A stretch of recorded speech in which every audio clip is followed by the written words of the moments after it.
suspension control arm, and we also have our knuckle with our spindle hub. We have a 95 Dodge Dakota SLT. We're doing the whole hub, bearing, and spindle, knuckle, suspension, all that right now. So suspension control arms and your spindle right here. Got all this looped up, got the new ball joint grease up in there and everything, okay? So, get this on there. It usually helps when you have two people, but I can do this no problem.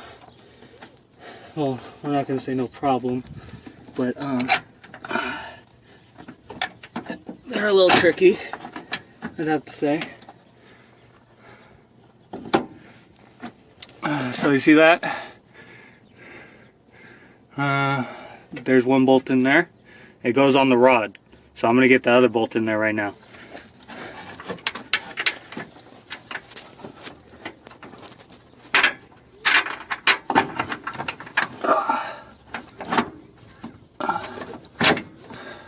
And there you go.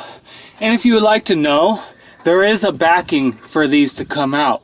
You can put your hand all the way back here, grab these bolts, and they will slide out from underneath, not from the top. They come in and up. So you don't really need to mess with them. You just need to make sure that they're popped all the way up, like so. Okay? All the way up. Otherwise they'll spin. They won't even tighten. And you're going to have a hard time. So, this is on. 2 bolts. Suspension control arm. Make sure they're up. Good to go. We're going to put our bolts on now. Nothing is crossed or anything like that, like backwards or anything. This is a 22 millimeter. These bolts right here are 22 millimeters, okay? Most of your stuff is going to be a 15/16 or a 22 millimeter if you have the 95 Dodge Dakota SLT. And they vary from 91 to 96. So now we got our bolts. I like to clean mine up, you know, make sure there's all that cakey shit off of it. Basically, this is your spindle. This is your bearing, spindle, spindle. This is your whole knuckle. And this is your suspension control arm. So once that's put on, you go down to here and you just line your holes up. There's 2 holes, and you just line them up and put them on. You need a jack. It'll press up, and you can put your spindle on with ease. Otherwise, you're going to fight it, and you're going to have to be Hercules and lift up your whole suspension on the left side or right side or whatever you're doing. So we're just going to go ahead and put this bolt in, slide it in, just like so, and we're going to put the lug on. And same thing with the other side. And then I'll show you what's next. These 2 bolts are 15/16 millimeter. You're probably going to want to get one of these wrenches because it's one of those Titan. There's a lug nut on the other side, screw on one side. So you want to put this lock nut with the cotter pin that goes to the top of your knuckle to your spindle. Cover, as I guess, or protector or shield, whatever you want to call it, on there. These are 13 millimeter bolts. You have a swivel up here so you can get it perfectly set. I'm going to put a bunch of grease in the middle of this before I just slide it on. I know that looks like it's a lot on that spindle, but you're just going to rub it off.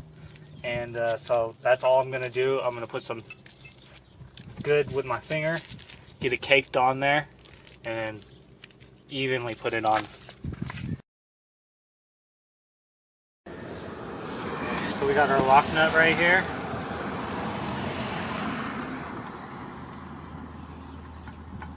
Okay, that just slides right on, just like so.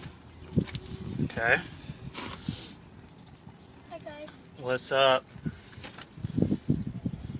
This. Does that go on or does the nut? Doesn't that go over the nut? Oh yeah, this goes over the nut. Sorry.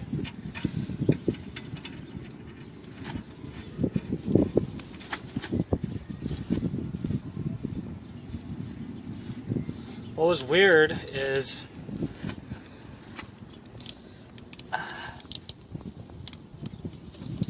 guess you're not supposed to have these on very tight.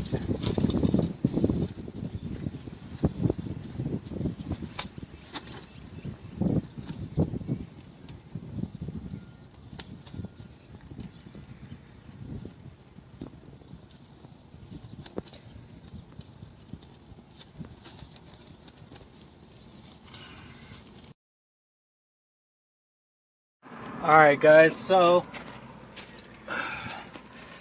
we got our new rotor, new hub on there.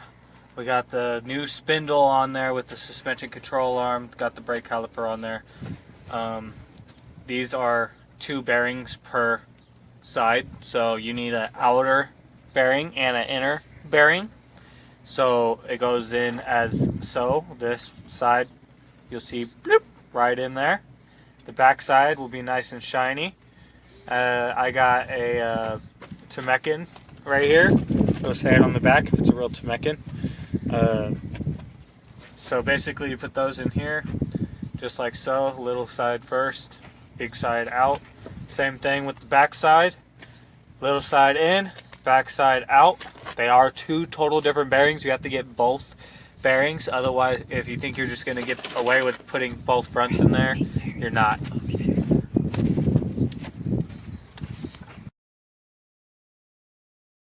Okay, so front bearings, I want to let you know this is the front bearings, both of these. This is your back of your hub and rotor.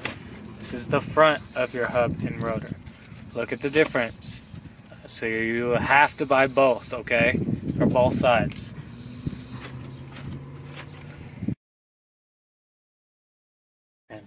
Okay, so bearing, small first, small side in first. Lock washer, nut, cap, cotter pin. Brake caliper, should slide right over. It's going to be hard because it's a brand new brake caliper. I mean, not caliper, but brake hub. So it goes over just like that, okay? Then you got your brake line. This right here. Oh, I dropped my washer. So make sure everything's clean. It dropped on my blanket, thank God. You know, so we don't have to worry about it. I have brand new ones though. I'm gonna probably put in a new one. But this goes right here. Okay. Well, with the washer on it. There is a washer, okay. This goes on and it just screws in onto the caliper. There's your brake bleeder, then there's your brake line. Okay, so it goes right under in that hole in that brake caliper. That's just right below your bleeder. Okay, this is your bleeder. If you want to bleed your brakes, because we're gonna have to, and we're gonna get to that, we're gonna undo this and do the whole brake pedal thing and everything. Okay, so let's get this on. Then we have 2 bolts back here to go on, and that's it. Caliper's done. All right, so we got this all lubed up. Got the hub on there, the brake on there. You got the brake line right here. Then back here,